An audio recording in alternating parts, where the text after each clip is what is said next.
There is a video out there in which Michael Saylor proposes that the US dumps its gold and buys Bitcoin instead. As a response, many people have called him insane. After all, gold has been a valuable asset for thousands of years, and in comparison, Bitcoin is a relatively new phenomenon. By switching from gold to Bitcoin, the US government will be taking on a huge amount of risk. What if for some reason Bitcoin fails? In that case, the US will be left with nothing.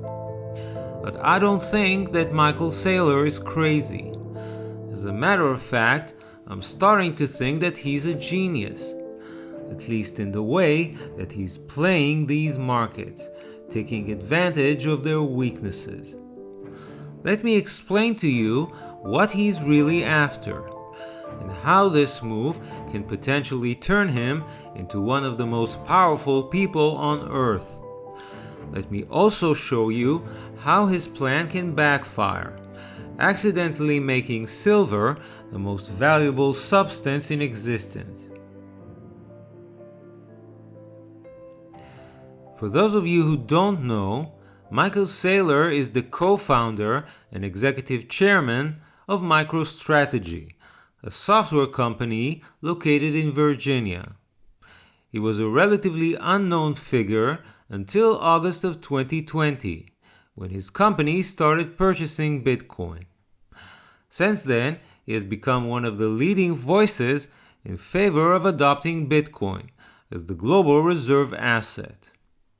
He is well known for predicting that the price of Bitcoin will reach $13 million by the year 2045. Now that the price of Bitcoin has touched the $100,000 milestone, his popularity is at a peak. Many are thinking of him as an oracle and are suddenly taking his words very seriously.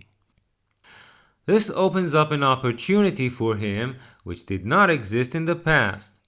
To this point, Bitcoin was only supported by the private sector, and there was a limit on how much money they could plow into it. As a matter of fact, in recent years, it was largely MicroStrategy itself that supplied the necessary liquidity.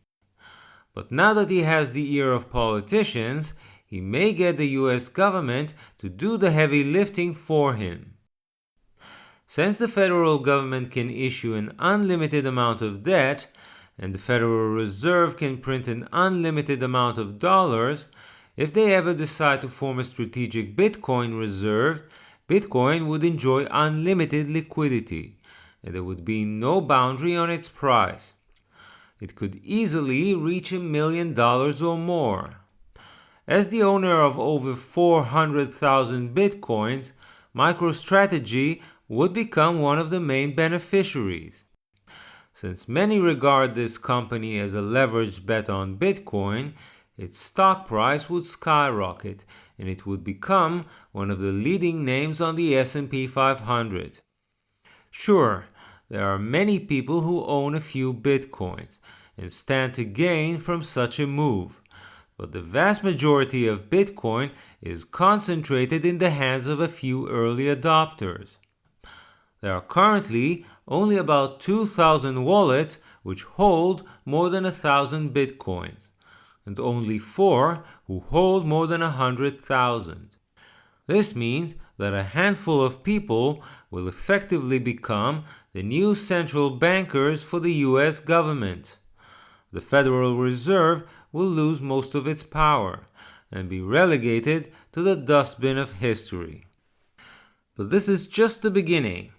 If the US decides to sell its gold in order to finance its Bitcoin purchases, the price of gold would probably plummet. Officially, the US government holds over 8,000 tons of gold, which may seem like a huge amount, but is in fact less than 4% of the global above-ground stock. Since these reserves are more than twice the annual mine supply, this would temporarily flood the market and tank the price of gold. it is difficult to say how low it would fall. Will it bottom at $1,000 per ounce? Will it go even lower than that? We really can't tell. The only thing we can say with confidence is that the price of gold will never go to zero, because it is not only a monetary metal, but also an important industrial resource. The industrial consumers of gold will gladly take advantage of the opportunity, increase their demand, and provide the floor for the price. They may use it more liberally, or even come up with new industrial applications, which are currently uneconomical. This is the main advantage which gold has over Bitcoin. It has real-world applications, which tend to stabilize its price and prevent a complete collapse. Gradually, the market will absorb the excess supply of gold, and within a few years, the price will stabilize and begin to rally once more. But this is not what Michael Saylor is aiming at. Michael Saylor is hoping to induce a panic in the gold market, in which not only the United States, but each and every central bank and financial institution would dump their gold in exchange for Bitcoin. Since central banks across the world hold more than 30,000 tons of gold, such a move would effectively demonetize gold and turn it into nothing more than an industrial metal. This would not only strengthen Bitcoin, but also eliminate its main competitor. The governments of Russia and China, who have spent the past decades accumulating gold, would suffer tremendous losses, and how they would choose to react is anyone's guess. Naturally, this would devastate the gold mining industry. The average all-in sustaining cost of mining gold currently stands at $1,345 an ounce. If the price of gold falls below that figure, most mining companies will go bankrupt, and millions of people who work in this industry will become unemployed. I suspect that this would also impoverish the vast majority of humanity. Unlike Bitcoin, which is concentrated in the hands of a few, gold is widely dispersed. There is almost not a single person in this world who doesn't own a little bit of gold, in the form of a wedding ring or some kind of an heirloom. Collapsing the price of gold would not only deprive them of this tiny bit of wealth, but also deny them the ability to protect themselves against inflation. Unlike Mr. Saylor and his followers, there are billions of people around the world who do not have access to the internet and don't have the technical ability to buy Bitcoin. His legendary gains would become their loss. But even those of you who live in the Western world and have access to modern technology may not enjoy the brave new world which Michael Saylor is promoting. In spite of all their flaws, democratic governments are elected by the people, and if we don't like their economic policies, we can vote them out. In a world in which Bitcoin is the main reserve asset, individuals such as Michael Saylor will have an almost unlimited amount of power. It will be the only source of funding, both to the private and the public sector. The governments of the world will always be beholden to them, forced to follow their dictates. They will have no accountability, and there will be no way to vote them out. As the owner of a few Bitcoins, you may be somewhat better off than others, but you too will be a slave to the masters of this new system, a handful of early adopters. But wait, there's another piece of the puzzle which Michael Saylor may have failed to consider. Once Bitcoin defeats gold, it may face another battle with silver. Just like gold, silver is a precious metal, and yet it is currently not used as money. The central banks of the world do not hold a meaningful amount of silver, and its price does not reflect any monetary premium.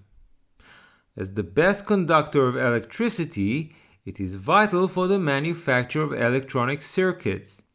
As a matter of fact, the Bitcoin network could never exist without it.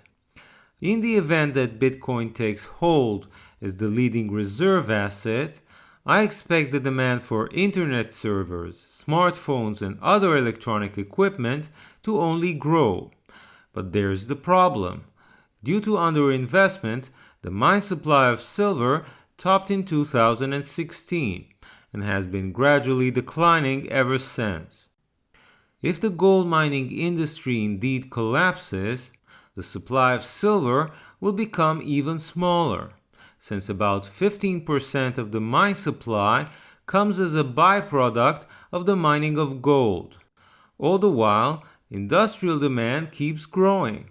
In the past 4 years, demand has repeatedly outstripped supply. Eventually, the above-ground inventories will run out, and we will experience a physical shortage of silver. When that happens, the price action in silver may put Bitcoin to shame. As we've already mentioned, gold is an industrial resource, and it is just as vital for the manufacture of electronics as silver.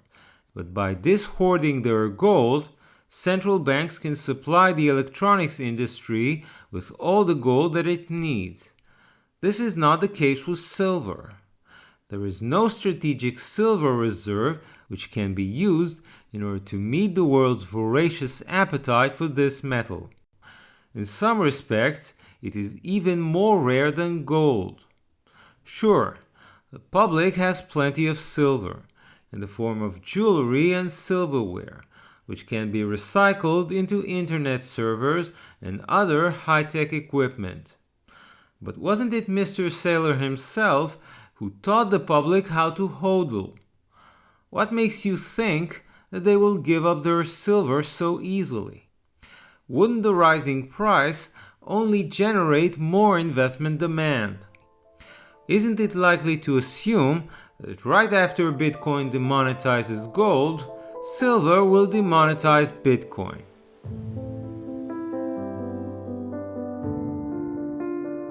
Thank you for listening to the Silver Hermit podcast.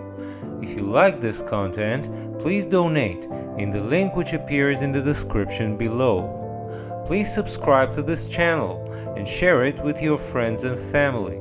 Hit the bell icon to be notified whenever I release a new video. Remember, I'm not a licensed financial advisor. This video is intended for general informational purposes only and should not be regarded as investment advice.